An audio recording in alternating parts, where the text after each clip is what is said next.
Jean Desjardins, première. Vous n'êtes pas emmerdé sur le titre. On va chercher loin. On va chercher un peu quand même. À quel moment tu te souviens que tu as entendu, je dis bien entendu, parler de Belmondo? Pas vu, mais quand ce nom, voilà, on t'a dit tiens, Belmondo, et tu dis c'est qui? La première fois que j'ai entendu parler de Belmondo, ça devait être autour de mes 13 ans, 12-13 ans par là.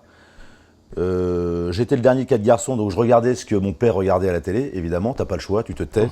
Et il se trouve que je tombe devant le Magnifique. Et je reste devant le Magnifique. Et j'entends Jean-Paul et je vois faire ses facéties.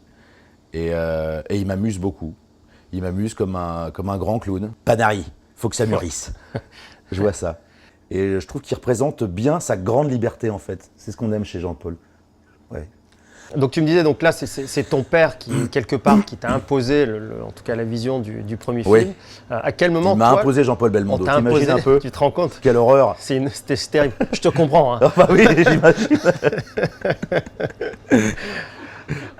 Il y a souvent cette symétrie entre ce qu'il est, maintenant que je le connais un peu plus, et l'acteur. Et je me dis, c'est l'équilibre parfait d'une vie, quoi. C'est-à-dire qu'à la fois être épanoui dans la vie, je pense qu'il est doué devant la caméra et il est doué dans la vie.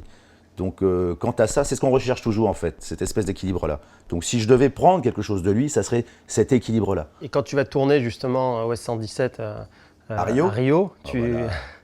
Question idiote, hein, tu penses à lui? Évidemment, je pense à lui. Et même, il m'avait dit, d'ailleurs, à l'époque, je lui avais dit, je suis à Rio, il m'avait dit, tu me poursuis. C'est marrant ce machisme de l'époque. C'est vrai, j'ai revu, je crois que c'est dans le Labro, dans L'héritier ou... L'héritier.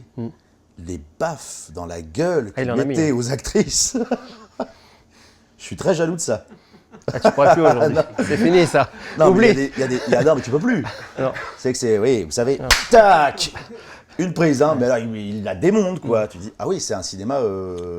John Cannon dans le casse Ouais, aussi. c'est ça. Dans le Avec la casque. lumière. Ouais. Waouh. C'est une époque, hein. Ouais. Je pourrais plus, hein. Non. Mais ça, on lui pardonnait par contre. Ça, on lui pardonnait, oui. Que ce soit avec Lelouch, que ce soit avec Canet, vous parlez de lui, ça arrive Ah oui. de parler justement de ce qu'était ce cinéma-là. Quand on parle déjà d'un cinéma qui était incarné par Jean-Paul. On parle des affiches de Jean-Paul Belmondo, de ce nom, Belmondo au-dessus, de ce qu'il représente pour nous, de cette virilité, de cet homme qu'on aimerait devenir quand on est enfant. Tu penses que c'est pour ça aussi qu'il reste toujours Oui. aussi populaire, Oui. que les Français se Exactement. rattachent à ça? Je suis sûr que les gens, ça j'en suis à peu près sûr, que les gens l'aiment parce qu'il représente aussi cette époque-là. Ouais. Il est le représentant d'une époque qui est totalement révolue, mais qui peut revenir, hein, mais d'insouciance, de plaisir, de sourire, de choses saines, de bienveillance, et oui, et d'absence de cynisme.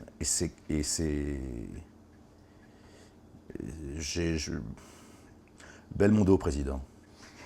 Ça va ou pas, ça, comme fin? C'est parfait. On ne peut pas finir mieux.